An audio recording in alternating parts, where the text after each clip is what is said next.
Hi, everyone. Today we got a special guest. He's a friend and fellow educator by the name of Bob Brooks. Without any further ado, let's just get right into it. Yo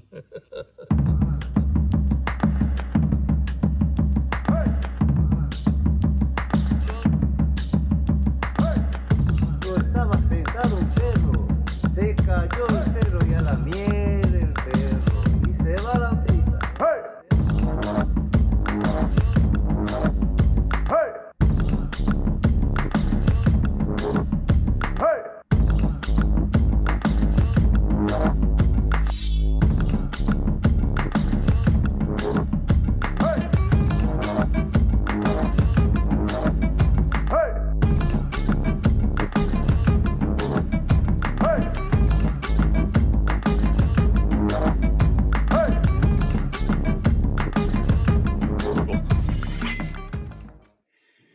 Hello, everyone. Welcome back to another episode of What Grinds My Gears by Bad Teachers with Humps. Yo, hey people, how are you? Hi to the listeners. It's Humps here over in England. And Spyro out of New Jersey. And today we have a special guest. His name. We do. Yes. Tell him. Introduce him. Yeah, man. Well, no, man. I was just commenting on you. I'll tell you what, man. His name is, you give his second name. His name is Bob Brooks, man. It's Bobby. Bob Brooks. It's Bobby from the West Side, man. Yay, Bob Brooks. Yay. Bobby, how are you, man? Good, man. Well, thank you both for the warm welcome. Yeah, it's Dr. Bob Brooks, by the way. Oh shit! Sorry. Which let me hang on a second though.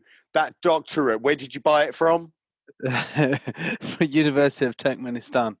There you go, man. I wondered. I wondered if they were still selling those doctorates. That's cool. I think that's the same. I think that's the same place that. Hey, so yeah, man. Yeah. To our listeners, so Bob is a friend of ours, a colleague of ours from London, and he's been an educator for how many years? You've been in education, teaching? 8 years. 8 years. So he's going to bring his perspective today to what it means to be an educator today in the year 2020. So how you doing, man? What's up? I haven't talked to you in a while too. Good, yeah. I just wanted to, firstly, thank you both for getting an opportunity to come onto this podcast. Yeah, man, pleasure. I know the waiting list on here is about 4 years, so it's really good to be here today. Yeah, it's true. It's about 4 years to get off the waiting list. So it's good that you're here, man. It's been for our listeners. If Spiros hasn't mentioned exactly, we all worked together in London for a time. We all shared some commonality in terms of the absurdity of education at one particular institution for a period of time, and then we all went our kind of sort of separate ways, so to speak, on our journeys through education. I mean, Bob, you've been in 8 years, right? I've been in 20. Yo, Spear, how many years, man? Teaching, 12 and a half, yeah. There you go. So collectively, we got 40 years worth of experiential stuff to talk about, which is quite interesting. Anyway, yeah, it's great. It's great that you're here. Sorry, Spiro, over to you. Our chair, Spiro. Hey, man, no problem. So, hey, like I said, it's really good to talk to you because actually you're one of my favorite cats from London, to be honest with you. And I met a lot of good ones over there in London my time there, like, the time going out and just drinking after class and all that stuff. So it was like it brings back good memories, to be honest with you. It does, man. I mean, drinking during class was also a lot of fun, and there was a bit of that going on. And Bob's no stranger to that. Yeah. I mean, just to get through his subject, you've got to drink, man. That's for sure. So we love you, Bob. You are one of the good ones. I'll second that. I'll second that with a round of applause. There we go. There's a round of applause. Yeah, you are one of the good ones, man. You know it, man, as well. I still remember that time. We all went out and it was paid for by the organization, and after several dishes come out, one of the guys on this podcast was still looking for pizza. And he couldn't believe that the dinner was over. You know what, man? I had forgotten all about that. And I tell you what, it's funny you say that, because just recently, when he was over in England, there were similar behaviours displayed. After we went to an ale and pie evening, this man had 6 pies, 4 pints of ales, and was still looking for a kebab on the way home. I'd forgotten all about that, man. That is a true story, everybody. That is a true story with some embellishment. You try and deny it, Spyro. I wonder who you guys are talking about. Oh man, I'm telling you, if we look back at that experience of working in the working similarly for that organisation at that time, and we were to count the number of pizzas and the number of bottles of Peroni that were consumed before, during, and after class. There was a lot, man. Yeah, to our American listeners, or to our non-English or non-UK listeners, it's quite common, or it is common, I should say, to go out with your your coworkers. Yeah, it is. Yeah, in England, whether that's a university or really anywhere, man. Anywhere, yeah. So it's common to go, like let's say on a Friday evening, let's say 5 p.m. after work or whatever. We did it almost every day. But, why stop on a Friday, man? Yeah. So because that's not common in the States. You don't go out with your coworkers in the States, and you definitely don't go for beers. And especially when you're in the educational sphere, it's just, we're supposed to act like priests, like Catholic priests, wow. or I don't know, some kind of monks, more or less. Like, we're held to a different standard, I should say, in the States in education. But in England, and not just in England, I taught also in Trinidad and Tobago, which is, I guess it's a Commonwealth of England. It's just, it's much more. People understand you're a human being as well. So. Yeah, that's interesting over here. I mean, I don't know if it's just. I don't know for sure whether or not it's just a city thing. I don't think that's the case, but it's certainly exactly as you say, Spira. I mean, we would actively, and not just on a Friday, but in particular on a Friday, and with our sort of deep-rooted culture in England in alcohol, but in the public house, it's a place that we all. Well, we don't all, but it's a place that we go to socialise and gather and talk about putting the worlds to rights. And of course, we have a beer in inverted commas, and or other hard liquor. And off we go. And if that's 5 o'clock on a Friday, you all go down there. I mean, on a Friday, some of the better pubs in London, certainly over in the financial district, I mean, those places the pubs are spilling out onto the pavement, onto the sidewalk, onto the street by 4 p.m. in the afternoon on a Friday. But it's very much go out with your colleagues, have a few beers. That may or may not be appropriate, blah, blah, blah. But we do it, and we do it a lot, actually. Yeah, I mean, that's reasonable, right, Bob? It's interesting you say that. Actually, I was talking to a friend of mine who is he's got a recruitment organization. I think you know who it is, and he was explaining to me that the pub is the place where everyone is accepted. And he's kind of giving me the example of saying, well, if they hire someone, they go to the pub. If they sack someone, they go to the pub. True, they gain a client, they go pub. If they lose a client, they go to the pub. Good point. Whether it's good or bad, the pub's the place they go. Yeah, you know what, the pub is that nice for us, I suppose. The pub it's a neutral. It's like Starbucks and all their crap about the third place, but the pub is a neutral kind of environment, right? For it's not home, it's not work, it's a neutral place. You go there to talk, to be interviewed, to be sacked, exactly as you say, Bob. Actually, I really enjoy that kind of culture. It can it can get a little crazy. Look, we're all three of us are in education. We know and understand the importance of being able to get out of the classroom because of the students or the management at the end of the day and go and let off some steam. And that's kind of how we do it. And, you know, you get out there and you talk it through. You know, you bang your fist on the table, you get 25 pints of lager in, and you know, you have a good laugh, and then you go to work with a headache. You know that, but this also brings up this, and I'm being serious with this.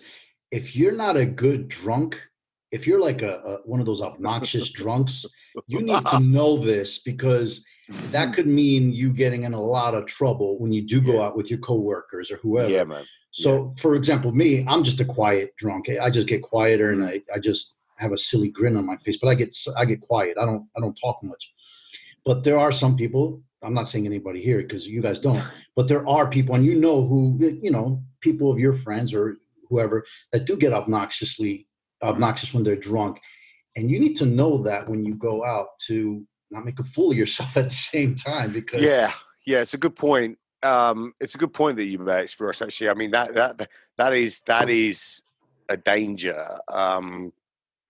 The lack of control, the reduced judgmental skills that go with having more than 2 or 3 units of alcohol, and it can get ugly. And I've been an ugly person before. There's no question about that. I'm very loud, and a lot of it's true, boys. You know that. You know, I get very loud, and you two are laughing. You two are laughing. Is that when you're sober? Well. So you're an ugly person. Is that what you said? Yeah, I'm an ugly drunk. Well, no, I appreciate the support. Thanks very much. You're loud either way, but you don't get obnoxious when you're drunk. That's the thing. Okay, thanks. Yeah, maybe you get a little louder, but you don't get obnoxious when you're drunk. And there are some people that, like, let's say their ugly side comes out of them.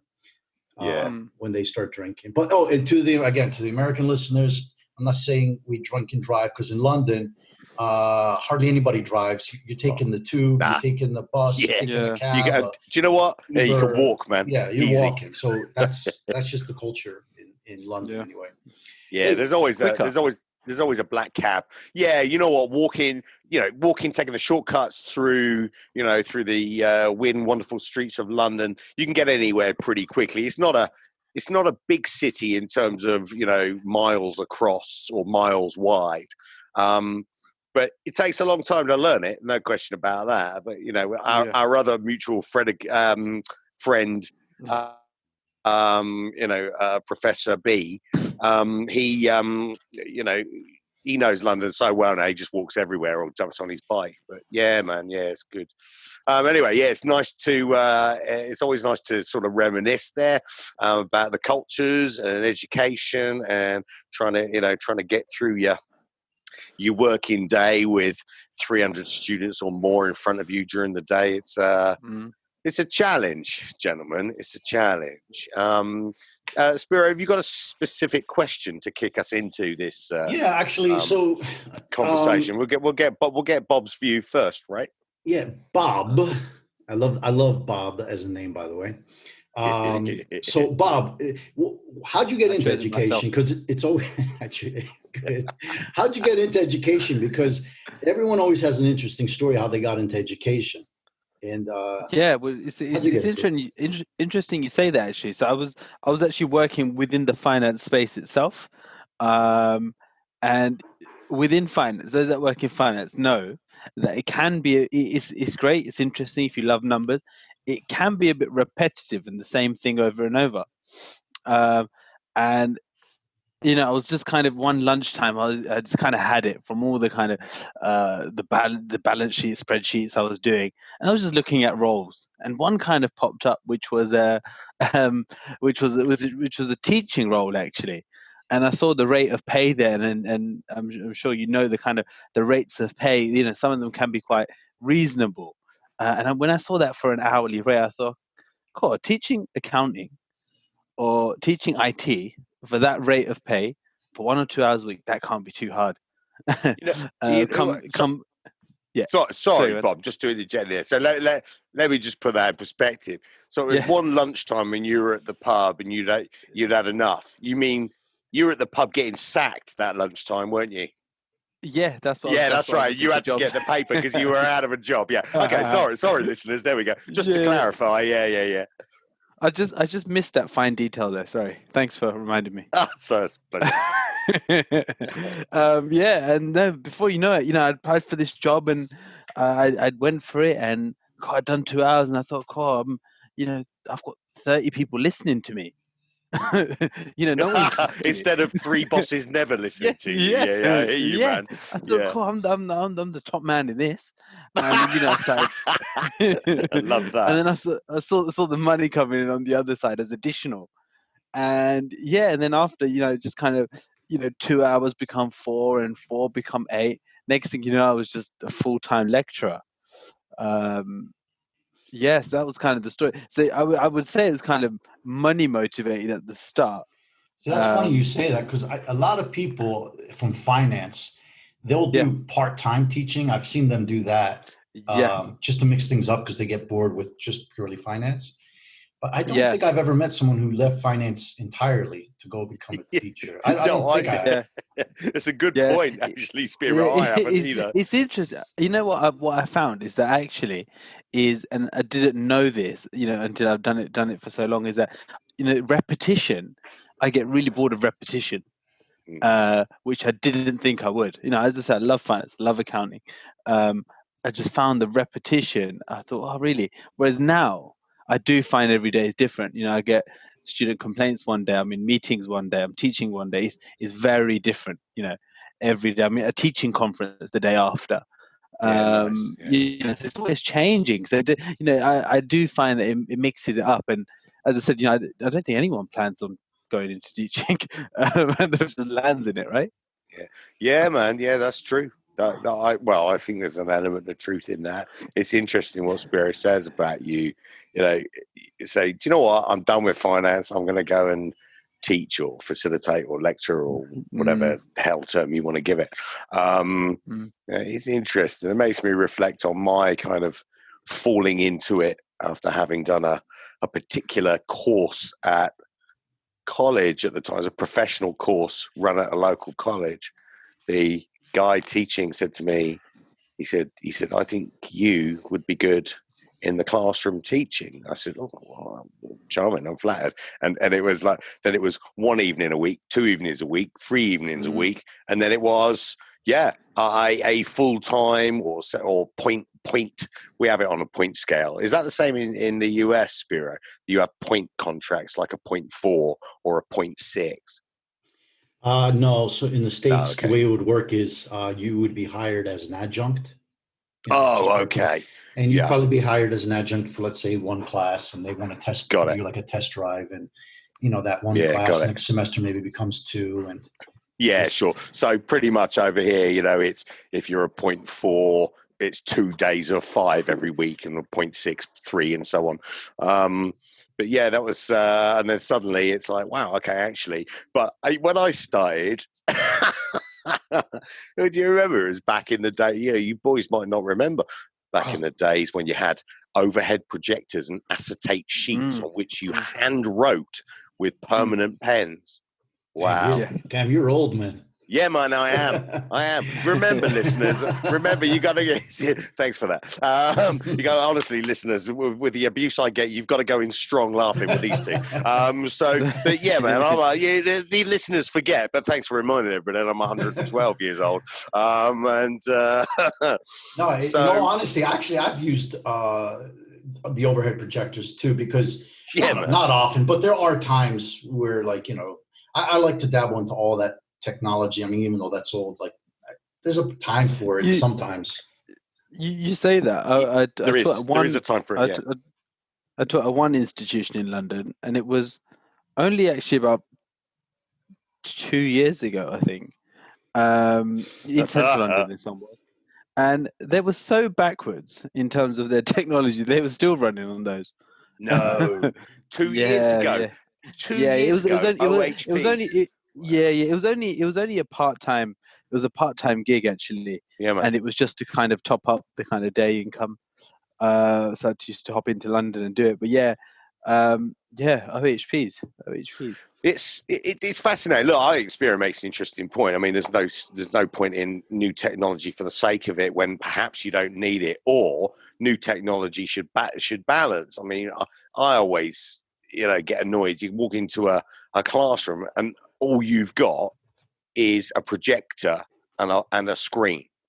Well, if I'm teaching stats, for example, I need a whiteboard, a flip chart, a projector. I need the whole lot, in order to scribe. And if I'm teaching, hard edge marketing or something like that, which is numbers, I like to craft and create and do the numerical stuff. And within finance, Bob, same kind of thing. I like to do the numerical stuff across the board, and use the other things as a especially when you're doing stats. I think statistics is best done, for me, is best scribbled on a whiteboard. That's where the way I like doing it. But you don't always get that. A lot of these old tech or seemingly older technologies get dumped in favor of, you've got a laptop and you've got some slides.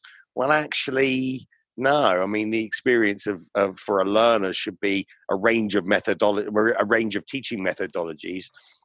That sometimes it's on paper, sometimes you download it, sometimes you interact with it, sometimes it's a screen, a board, a flip chart, a group, all of those things. So it's interesting to walk into a place with an OHP. I've got, do you know what? It's something I don't carry with me, but now you've made me think about it. I've got OHP, I've got acetate pens still. Maybe I should chuck a couple in my bag in case I'm ever faced with that particular problem. It's a good point. Anyway, look, don't let me monopolize the conversation. I'm 112. You boys carry on. Well, actually, Bob, so it's like related to what we're talking about. You obviously like teaching because you've been doing it, and I could hear it in your voice too. What are the things that bother you the most about teaching? So, for example, for me, one of the things that bothers me is walking into a classroom with a whole bunch of technology and only half of it works. That drives me crazy. What's some of the things that drive you, that you could do without? That used to be the thing which frustrates me the most. And then I got deeper into teaching, and then now I know it's student complaints. And that could, right.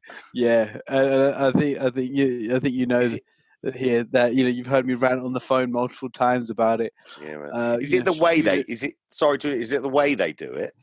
Yeah, I would say it's their approach very different to how we would approach it. How we that's interesting. Explain. Yeah, so you can imagine it where typically if there's an issue with the lecturer, you would hope that a student goes to the lecturer and addresses the issue. There's an error on this marking, or can you check this for me? One-to-one kind of thing. Yeah, man. If you've got a problem with something in class, I mean, the lecturer is the first stop, right? I mean, you wouldn't. Right. If you had a problem with your boss at work, you'd go see your boss, wouldn't you? Right. So that's the traditional approach, right? Well, that's traditional, but that's the courteous and most appropriate approach, I would argue. But sorry to interrupt. Carry on. Yeah, definitely. But what I seem to find now, the latest approach is often going around the teacher. Going to the dean, going to the senior dean, or bypassing the lecturer. That's rough, man. Yeah, and then when I dig into it, I find out that's weak. Yeah. I would say, Spirit, just going back to your question, that's what I would say is students' approach would be the biggest thing which grinds my gears. Wow. Wow. Nice. There it is. Listen, there's always, yeah, man, I like that. And so will Seth MacFarlane and Peter Griffin, because we love a little homage to Family Guy. So, yeah, very good, very good. I've got a smirk on my face when I said that. Yeah, you played that very, very nicely. Yeah, 2 points. 2 points to you. Very good. Yeah, that. I can, if I might chime in a second, Spyro. Go for it. Thanks. I hear you on the technology. There's one of the best universities in London that I've worked with for a very long time, and who I'm talking about. And you know what? There, everything works, and when it doesn't, it's a telephone call, and it's a 3-minute response from the IT support function.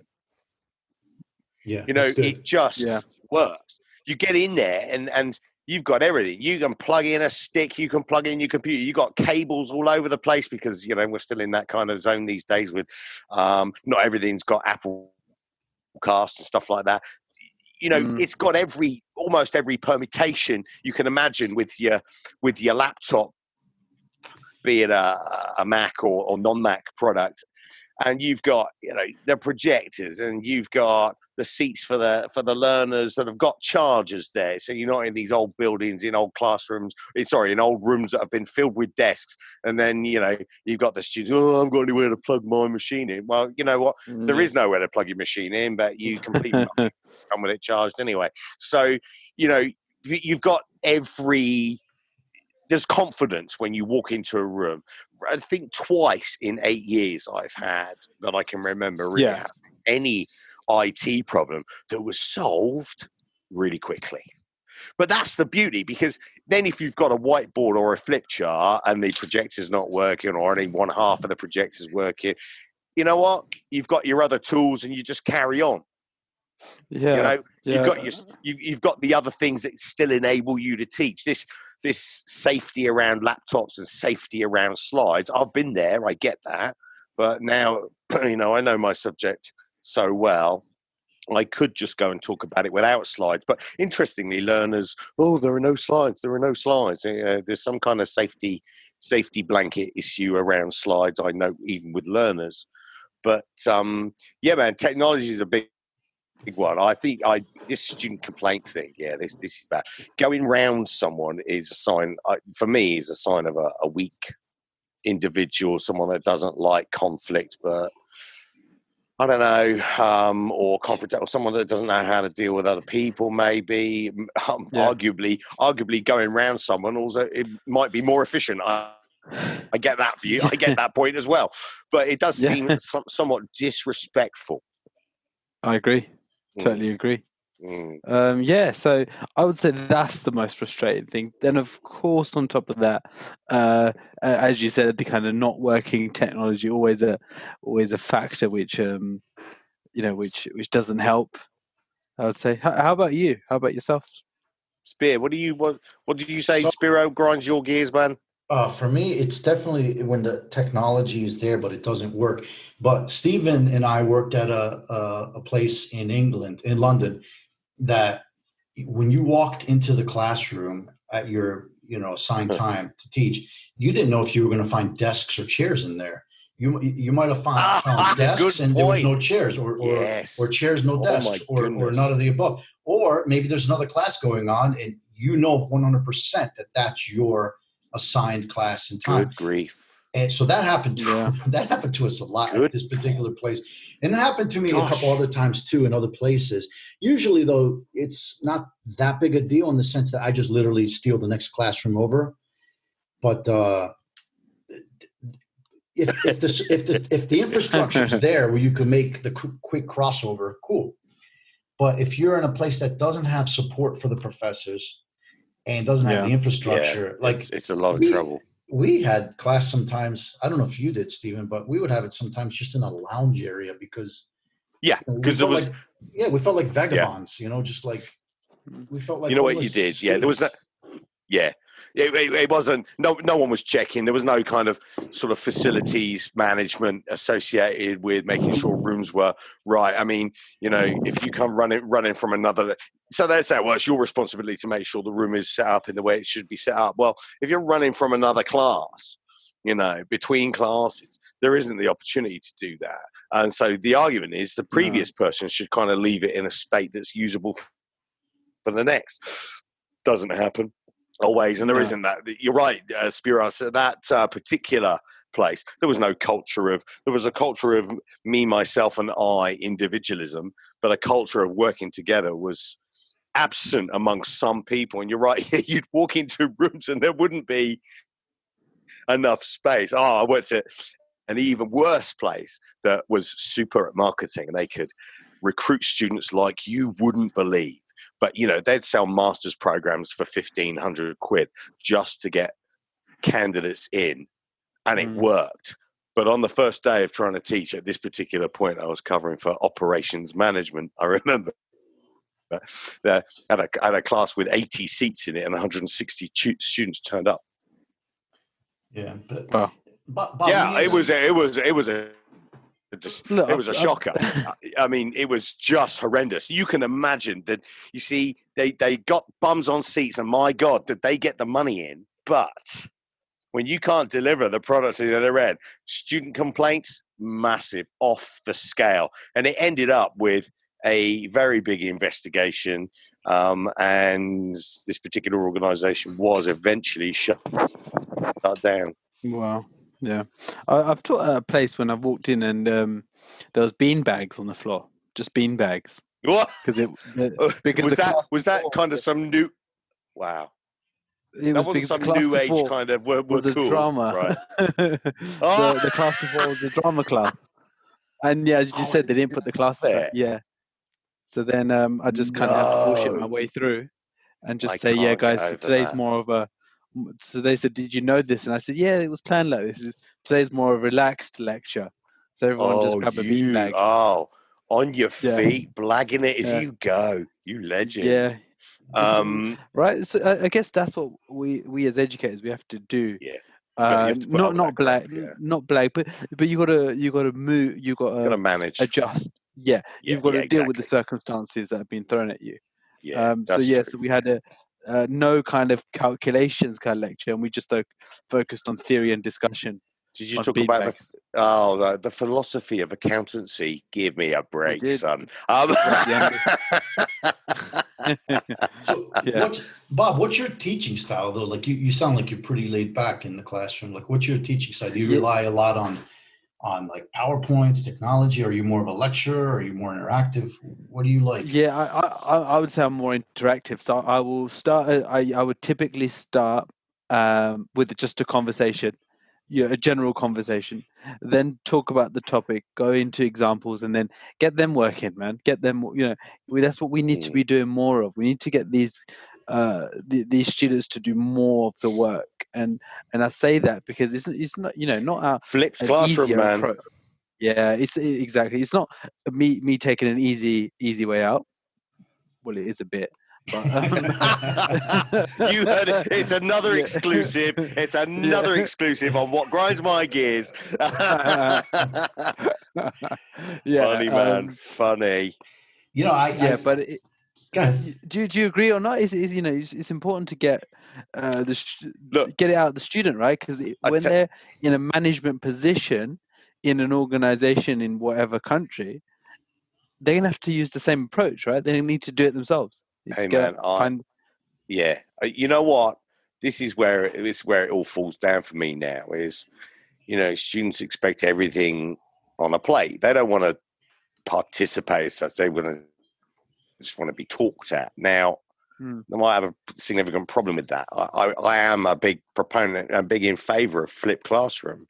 Here's the stuff I want you to look at, read about, understand from a theoretical point of view.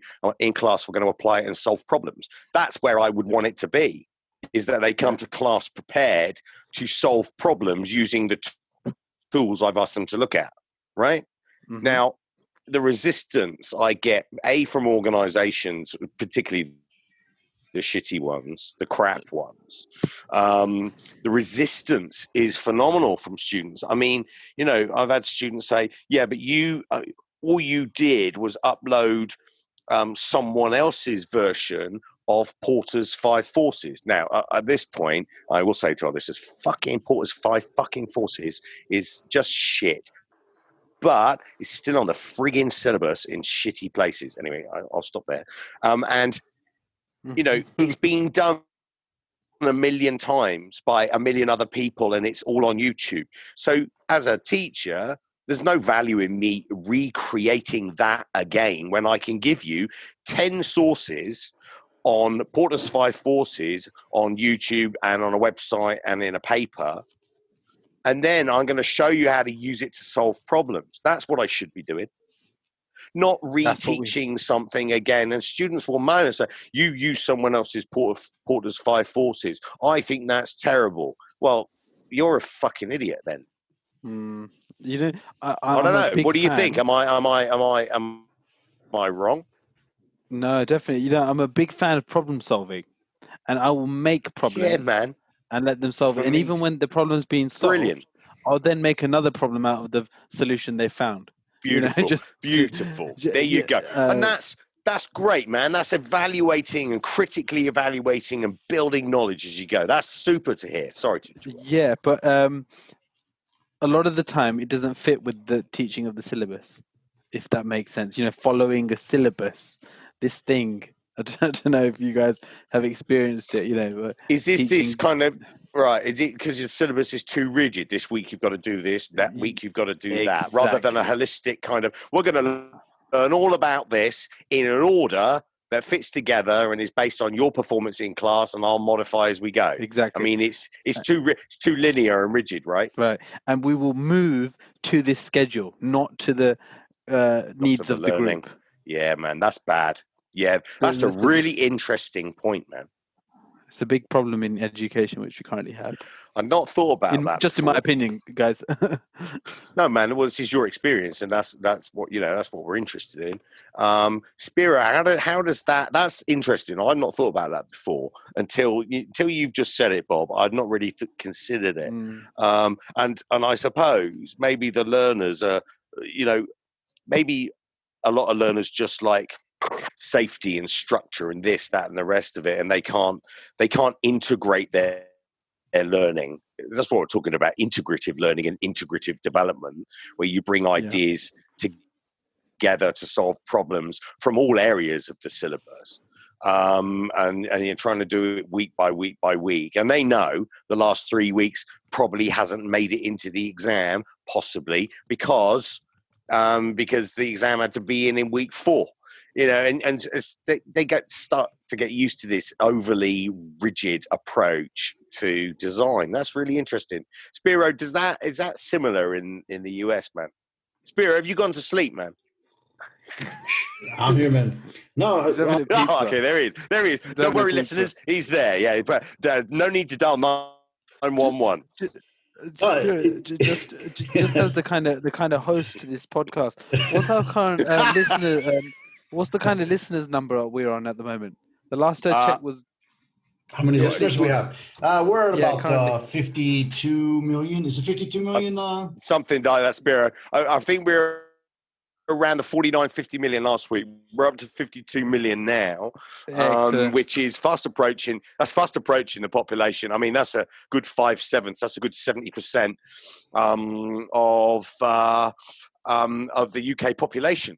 Well, what a lot of people have told me is that they like it because it helps them fall asleep at night. So I take that as a compliment, really. Man, that's the best kind. That's the best kind of feedback.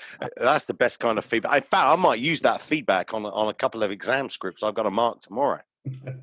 I think this was such a great piece of work. I fucking fell asleep halfway through. Yeah.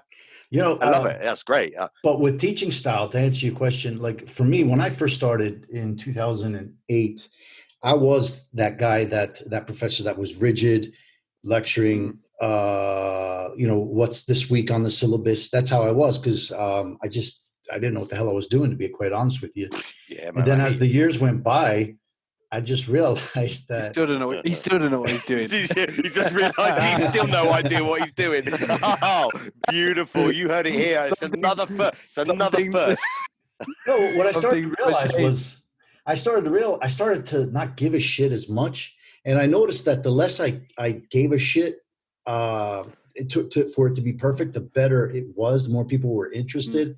And then actually, when I got to England and I was teaching with Humps over here, and not just with Humps, but in general with people over there, I really got firsthand a look at the flipped classroom seminar activity, because that's not seminars, I should say, that's not an American thing. Flipped classroom, that's depends on the person, and I really got a firsthand look at it in or implementing it in the UK.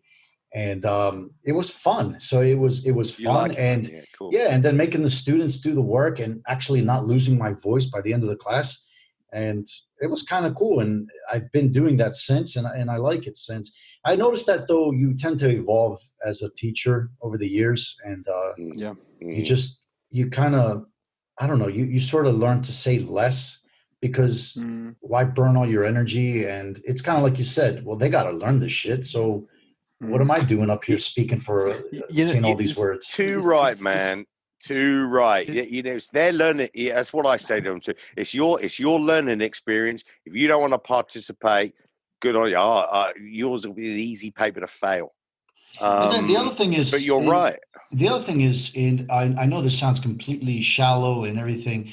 It makes a huge difference how you dress, because I know the three of us dress very nice in business, proper attire when we're in the classroom. Absolutely. But I've worked at places, most notably here in the States, where professors are going with jeans and whatever, and that makes a difference in my mind, because all right, so for you were in finance before you came into teaching, so no one could question you about having worked in the industry, because you did work in the industry.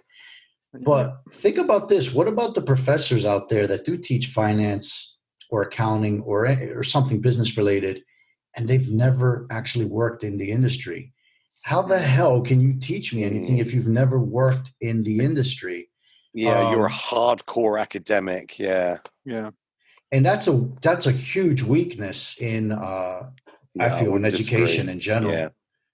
I wouldn't disagree with that, Spyro. There are some pretty hefty problems to solve around the world, and they require practitioner. I think they require practitioner views, but they also require academic views. And I think that the linking of those two things is important. So if you are a hardcore academic, I think you need to work with a practitioner in industry to understand it. That's one way of doing it. Or you've worked in by them, yeah, exactly. Or you've worked in both, because problems are solved by through creativity, thinking, project management, theory, understanding, research, critical evaluation, open assessment, open challenging of people's ideas, and eventually we get somewhere.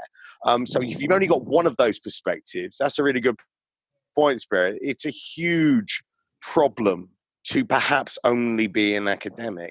I think the trend, anecdotally, I haven't done any analysis, but I think the trend in in teaching appointments in the UK at university put an emphasis on, or a part emphasis on, having had industry experience. Or the other thing we see is, this is a position for someone with their doctorate or significantly relevant practitioner experience. I noticed that too. Bob, have you ever been challenged by one of your students? For sure. Tell us about that. Like, how do you? You know what? When you was just talking there earlier, it was really reminding me, actually.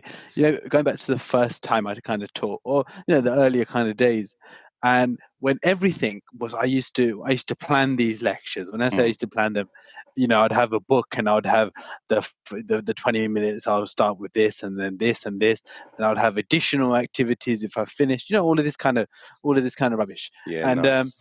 When it was like that, and as you said, students can see that. Students can see that you're not on edge, but you're working to a schedule. You're strict. You're working to, and I think they can almost smell blood. That Interesting point. Yeah. Whereas if you're just more relaxed, and you're just when I was like that, and I would say, okay, now here's the solutions to this, and I would sometimes get some students say, oh no, that. Explain that number first. Where did that number come from? How did the current trade receivables get to that figure there? And I'm thinking, at this point, you little shit. Don't question me on accounting. Question me about something else, but not this field. I hear you. And actually, what I would do is I would give them the answer, but I would indirectly make sure that they've got the message to kind of get back into the box they just tried to come out of. That's a nice and as I said, and nothing nasty or nothing rude, but just saying, I hope that clarifies your question, kind of thing. You were cleared of attacking that student, though, weren't you? Yeah. That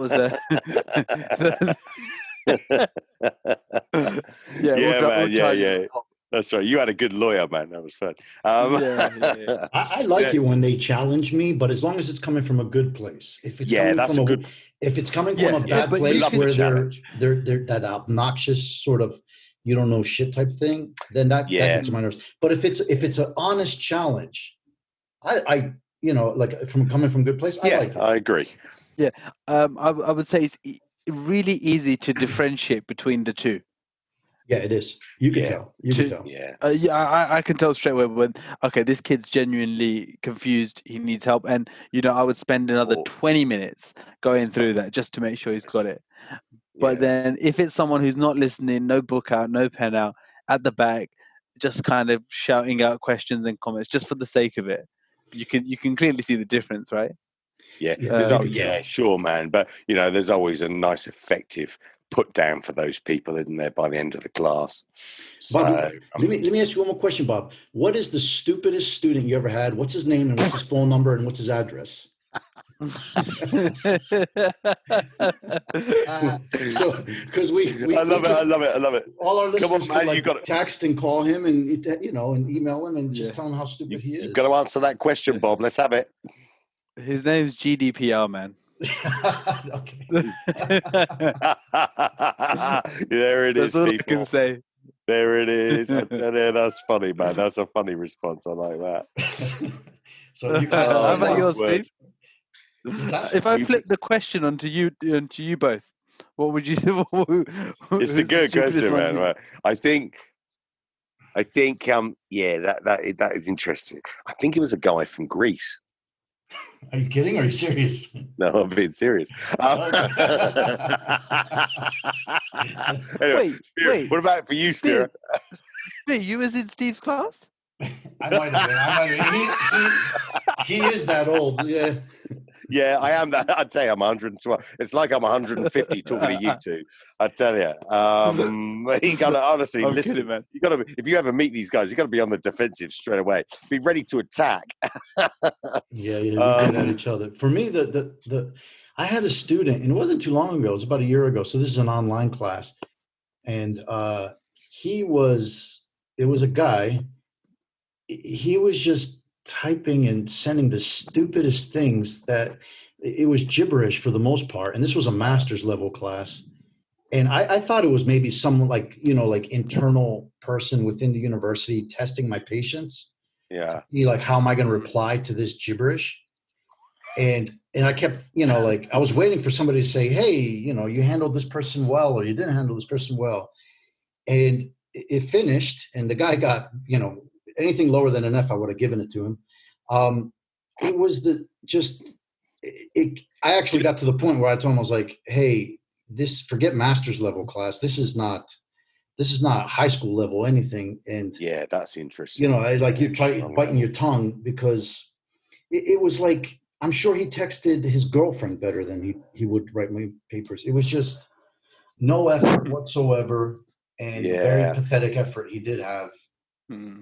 And that's interesting, Spyro. Whoever the person said there are no such things as stupid questions was frankly wrong.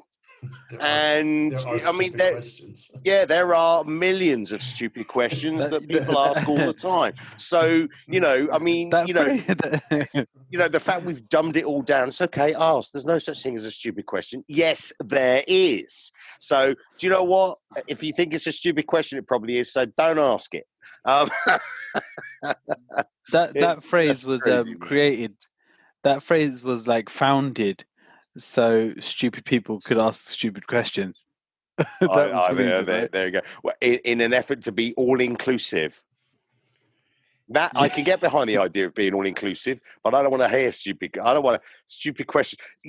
Sometimes I think I agree with Spyro. You think, is this person asking me because they genuinely, want to ask me that question, or is someone razzing me? Where's Candy Camera? Where's the guy? Where's the guy come out and say you've been punked, man? That's what I was waiting for. Yeah, right. I bet, man. I bet it's funny, isn't it? But there are questions that, let's put it this way, right? There are questions I hear in master's classes all the time that are not of the right level. They're just not master's candidates, and they're not at a master's level, and that's a significant problem. So the question by its contextual position is more stupid than it should be because they're at the wrong level. That may or may not be their fault. That could be down to the universities recruiting for money rather than recruiting for competence. But anyway, look, we had that conversation last week, really. There should be a stupidity scale. Like there is, like we have a Richter scale or we have a scale for everything, for grading. I love it. We got the Beaufort scale, the Richter scale, the Fujita scale, this is good. Now we've got the Brooks scale, right? Yeah, the Brooks scale of stupidity. Now, this is an idea I'm interested in. Keep talking, man. Go on. Yeah, no, that was it, man. It was just. No, I love innovation. it. I love it. What we'll say to our listeners now is, if anybody thinks they know your voice and they get you in class tomorrow, watch out, people. So let me ask you, Bob Brooks, what's the future Bob Brooks professor look like? So when you're 60 years old and you're teaching, not what do you look like physically? How are you in the classroom? And what do you think the future of teaching is? I mean, right now everything's online. I'm assuming you're online because of the coronavirus, but let's assume that's going to end. What's the future of teaching, and what's future Bob Brooks teacher like? They're both really good questions, man. And you know what? The first one, for question to your first answer. I forgot your first question now. No, I'm kidding. I would say probably a more relaxed Bob Brooks. Kind of carry on doing this innovative stuff, but just getting more and more relaxed. Obviously, following because what I think is as you get better and better at teaching, and I don't think anyone's ever the best. I think there's always more you can do. Just continue to innovate new ideas, new techniques. Yes. Incorporate them in the class because things are changing, times are changing. During this pandemic, universities went online within 4 days, and things are changing. So which leads me on to my second question there. When you say when you was asking what the future is of education, I think technology is now going to play a big part in education. I know it always has. I feel like now it's going to be a much bigger part. Personal view. How about you guys? I think we're behind where we should be. I think I wouldn't. Way behind. Universities getting online in 4 days. It shouldn't have been 4 days. It should have been. They should have been ready to flick a switch on the first day. I think that's reactive and not progressive thinking. No, it's not proactive at all. And universities still think good online situations are slides on a screen over Zoom. How is that a good online experience? It isn't.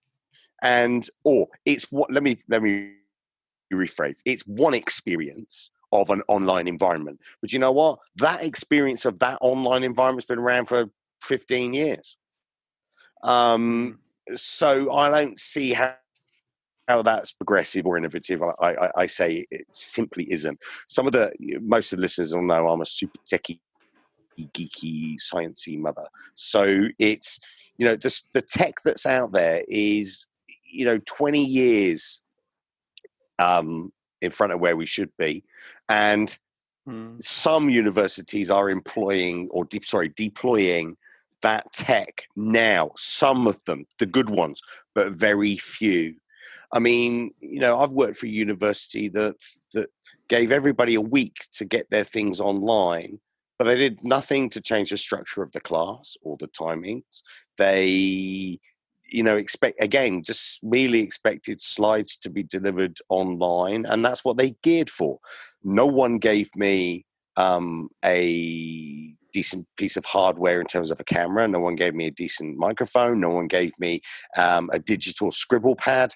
I was expected, if I wanted to put things on a whiteboard, I was expected to select tools from a drop-down menu in a piece of software and draw boxes like you're drawing in PowerPoint. Well, no one has thought that through.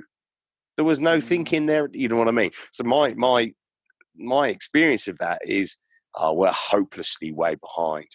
And now if we do move, because Bob, you and I have talked about this before independently, and I've talked about this with Spyro as well. If we do move to this, 2 days at the university in class, 3 days delivering online, or teaching jobs that go pure 100% online, or a teacher delivers their aspect 100% online all of the time, then I need a hell of a lot more than a two-dimensional screen, some piece of software called Zoom, and a bunch of slides. That is not going to sustain a progressive learning experience if that's used all the time. We got to get smart. We got to get busy with the tech, people. We got to start putting some proper investment into this and doing it now. I know there have been some interesting research in London into, for example, if you teach medicine, you get a digital body. We can use AI in courtroom scenarios. If you're teaching law, we can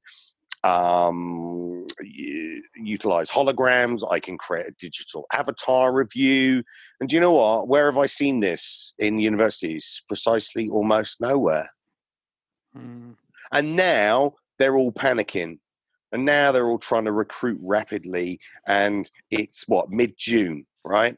Well, they need to be ready to go, really, by mid-September at the freaking latest. And that's, 3 months. Well, I don't know. I think the simple fix is, right, slides, whatever you need to do. How do we help you? Here's a production facility. Do some pre-recorded content. Blah blah blah. This that, and the rest of it. Here's a bit of hardware. Off you go at home. It'll get the blended learning feel going. But it won't be enough. I think candidates will get bored of that very quickly. Anyway, just my thoughts. Sorry. I see. As far as decades from now, education, I see artificial intelligence coming into it. Oh, I see, hell yeah. like sort of the bot answers. You ever been on an app or something where it gives you the generic answers? Yeah. I see that coming into it. Which, I mean, obviously that's coming into not just education, but everything. And this is the thing that bothers me about it. I don't have so much a problem with, things being automated like that, but the students are going to forget how to be creative. And I already see it now, because I think our generation is much more creative than the current generation. I mean, there's exceptions to that, of course. And I'm worried about how creative they're going to be 10, 20, 30, 40 years from now.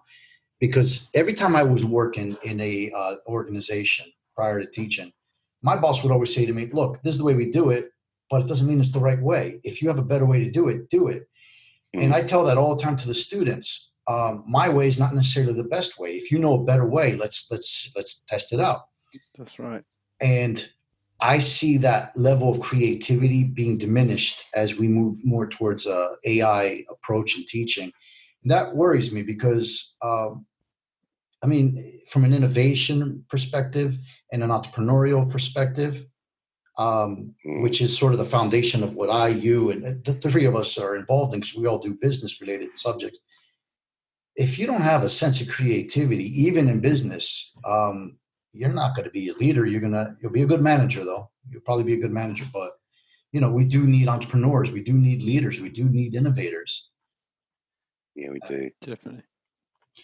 Yeah, that's a good point. I love artificial intelligence and what it can promise us in terms of what I've seen what I've seen of it already, even in minor or experimental initial applications, is staggeringly interesting. And there are a couple of experiments, stuff going on in London.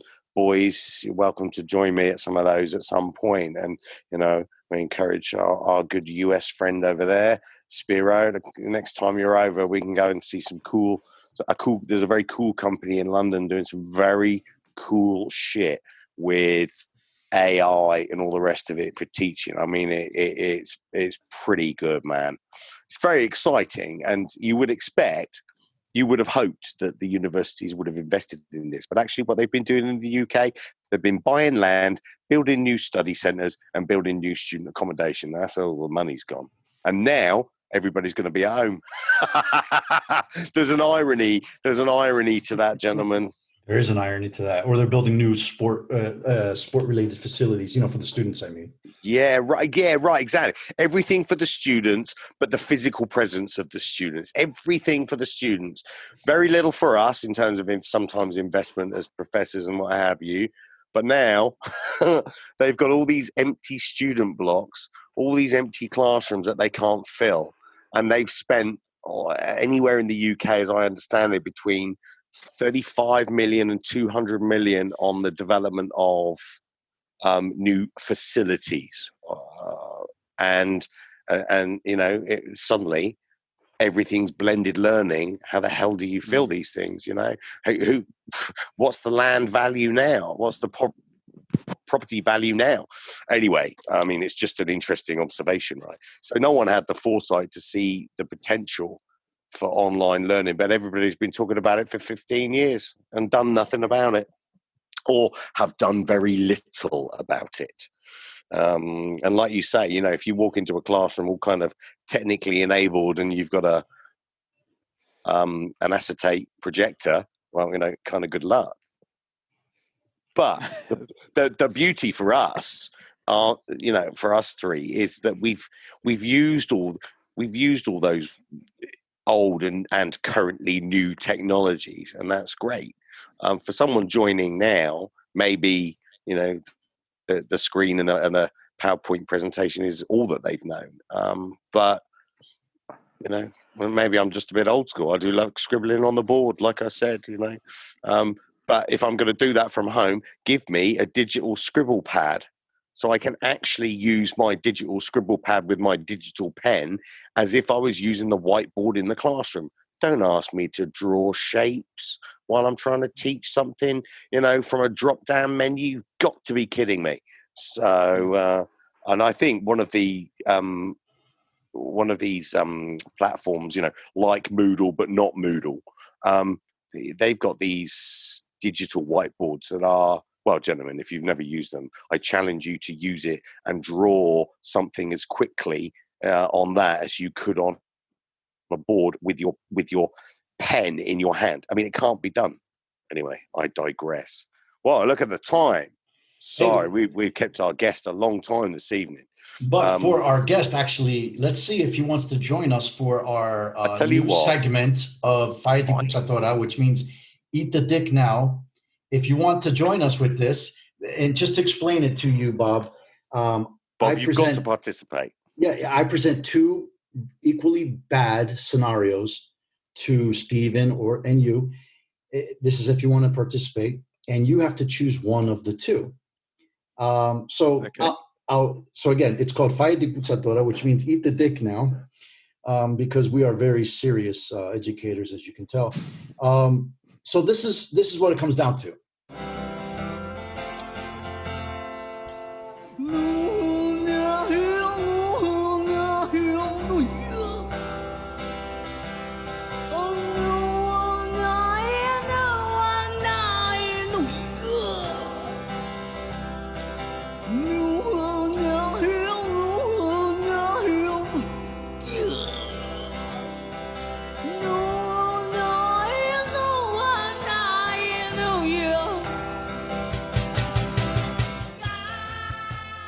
The first scenario is, for the rest of your life, you have to put a heavy amount of ketchup on all the food you eat. That it doesn't matter if it's soup, if it's meat, if it's whatever you eat, you have to put a heavy dose of ketchup on it. Breakfast, lunch, dinner, and all of that. Or the other one is, for the rest of your life, you have to shave your head forever, including your eyebrows. Man, that's I was just about to go with that until you said eyebrows. Do you know what, man? So was I. Oh, I like this US game, I do, but I also hate it a lot. And my answer man, it was easy for me. It's going to be option 2. You're going to shave your head and your eyebrows for the rest of your life. Beard included, too, by the way. All facial hair. Have you seen... Come on, Spyro. Have you seen how much hair he hasn't got already? I don't. I've already ran sorry, the numbers. Bob. I'm sorry, Bob. I'm only joking. I've already ran the numbers. I'm already 40% down anyway, so I'll lose like another 60%. So you'll look like one of those one of those Krishnas, basically. But you'll get to eat whatever you want, however you want. Yeah, but I'll be happy inside, right? There you go.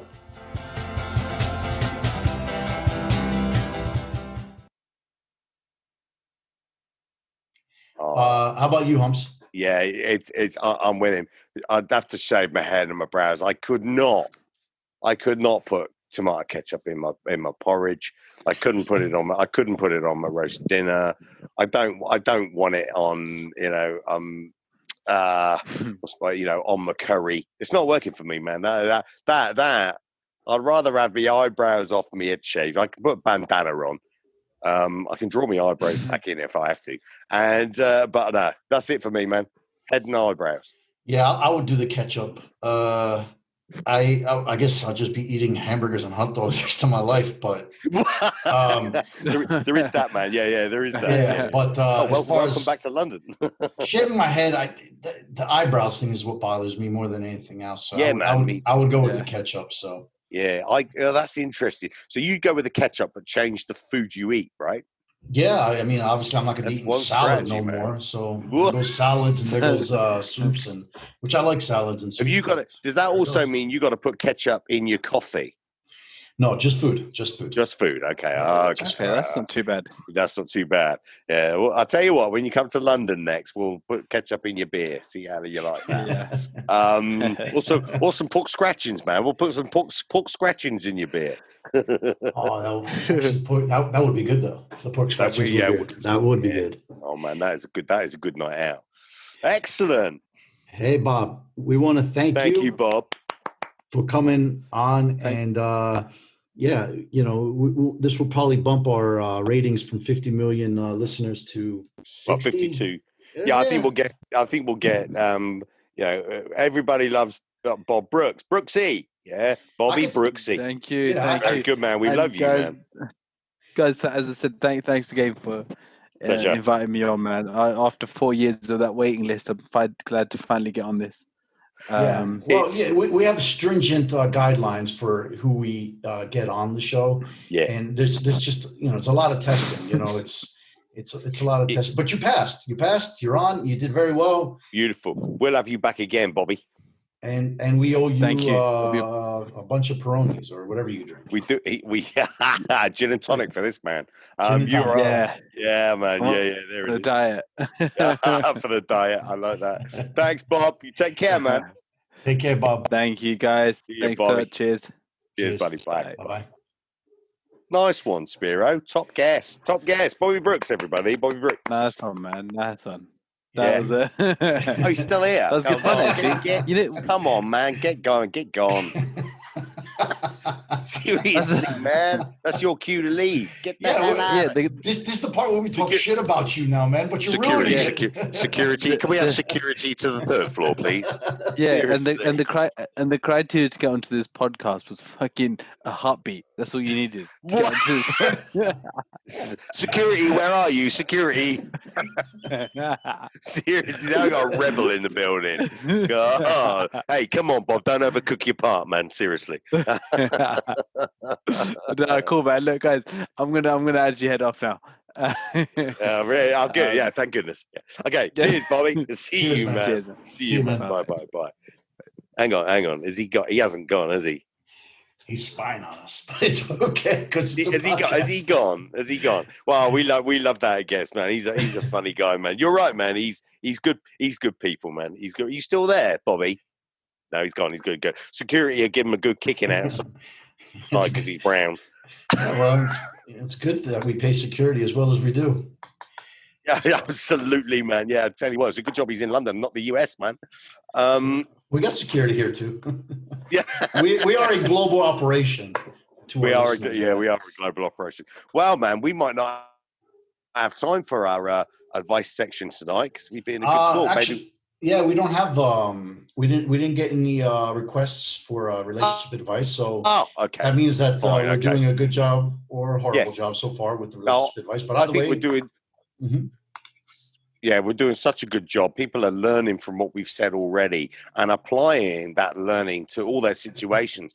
And there are now fewer problems than there were in the weeks before we started. Yeah, we are saving the world one relationship at a time. We are. It's been a pleasure, man, as always. All right, man. Same place, same time next week. Look forward to it. Thanks, listeners. Cheers, man. See you, man. See Bye. ya.